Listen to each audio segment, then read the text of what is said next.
آبنائے ہرمز سے اپنا تیل خود نکالو، امریکی صدر ڈونلڈ ٹرمپ کا آبنائے ہرمز پر پیچھے ہٹنے لگے۔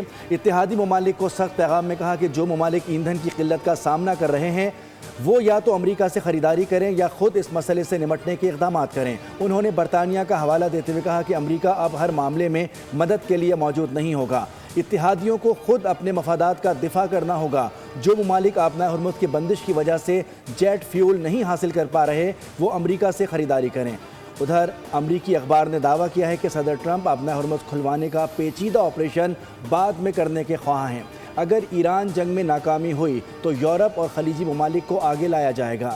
سرکاری عہدیدار کے مطابق ٹرمپ نے کہا عالمی گزرگاہ کھلوانے کے لیے فورسز بھیجتے ہیں تو تنازع 6 ہفتوں سے بڑھ جائے گا۔ اہم گزرگاہ کھلوانے کے لیے ایران پر سفارتی دباؤ ڈالا جائے گا۔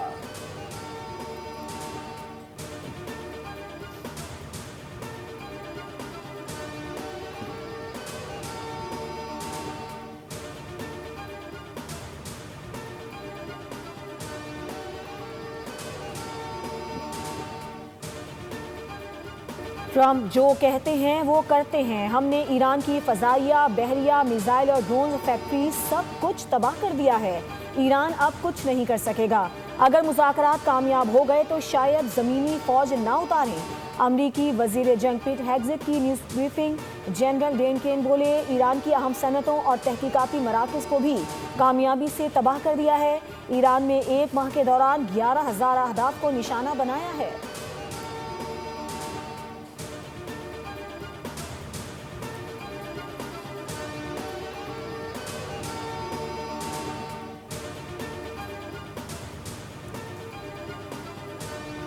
بیجنگ میں پاک چین وزرائے خارجہ کی ملاقات۔ اسٹیٹ گیسٹ ہاؤس آمد پر چینی وزیر خارجہ وانگ ای نے نائب وزیر اعظم اسحاق ڈار کا خیر مقدم کیا۔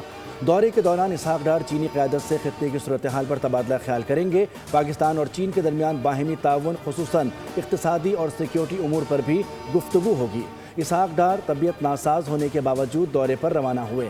چینی ترجمان مادام ماؤ کا کہنا ہے کہ پاکستان اور چین کے درمیان قریبی اور مسلسل رابطے دونوں ممالک کی اسٹریٹجک شراکت داری کا مظہر ہیں۔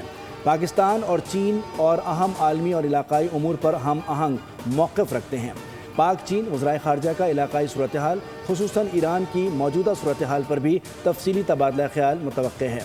چین اور پاکستان مشترکہ طور پر امن، انصاف اور استحکام کے فروغ کے لیے کوششیں جاری رکھیں گے۔ کشیدگی کے خاتمے، جنگ بندی اور پائیدار امن کے قیام کے لیے باہمی تعاون کو مزید مضبوط بنانے پر متفق ہیں۔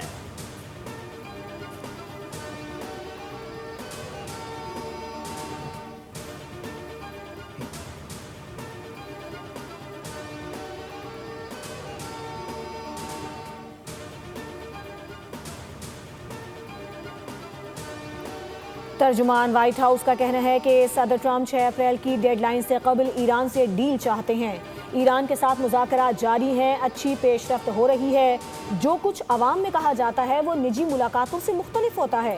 ایران کے پاس اب امریکہ یا اس کے اتحادیوں کو دھمکی دینے کی صلاحیت نہیں۔ کیرولین لیوٹ کا کہنا ہے کہ صدر ٹرمپ عرب ممالک سے جنگ اخراجات میں مدد کرنے کے لیے کہہ سکتے ہیں۔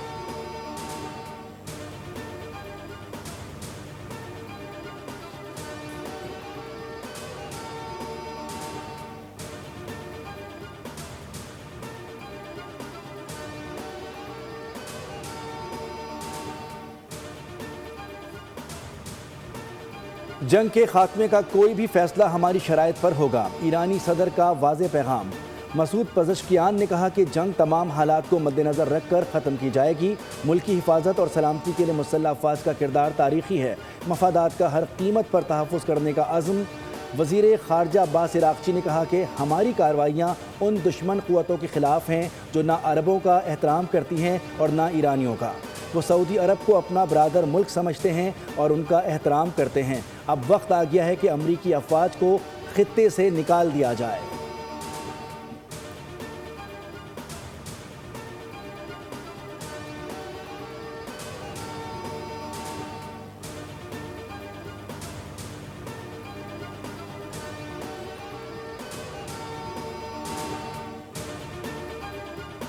امریکہ اور اسرائیل کی ایران پر اب تک کی سب سے خطرناک بمباری، 907 کلو وزنی بنکر بسٹر بم برسا دیے۔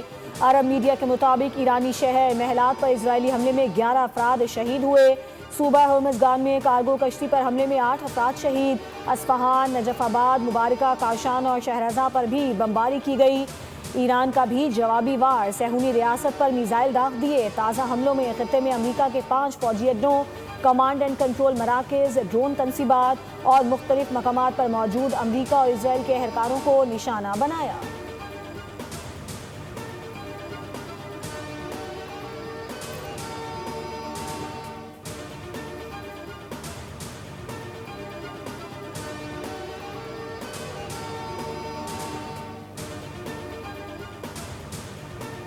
جنوبی لبنان میں حزب اللہ کے ساتھ جھڑپوں میں مزید 4 اسرائیلی فوجی ہلاک ہو گئے۔ عرب میڈیا کے مطابق اسرائیلی فوج نے اپنے اہلکاروں کی ہلاکت کی تصدیق کر دی۔ 2 مارچ سے اب تک ہلاک اسرائیلی فوجیوں کی تعداد 10 ہو گئی ہے۔ متعدد ٹینک بھی تباہ ہوئے۔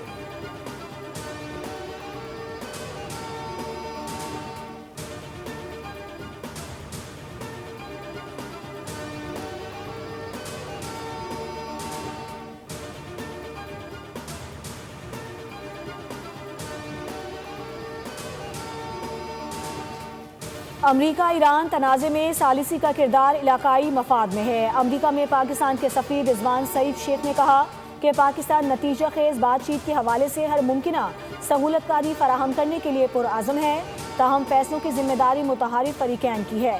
امن پر مبنی سفارتکاری کے حوالے سے پاکستان کی ایک دیرینہ تاریخ ہے۔ پاکستان کی حالیہ پیشکش نیک نیتی پر مبنی ہے، جس میں دیگر علاقائی ممالک بھی شامل ہیں۔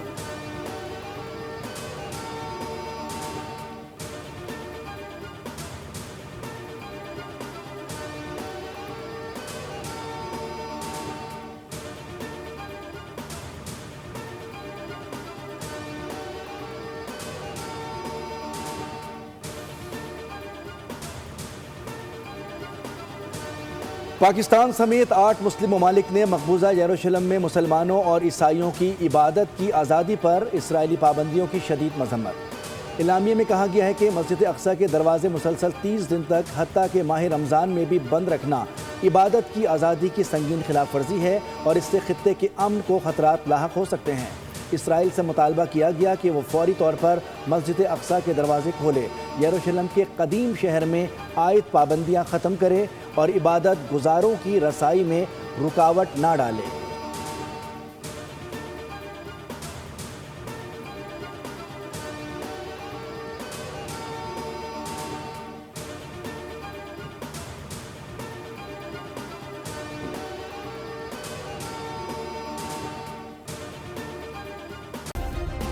سبسکرائب کریں اور بیل دبائیں تاکہ کوئی خبر رہ نہ جائے۔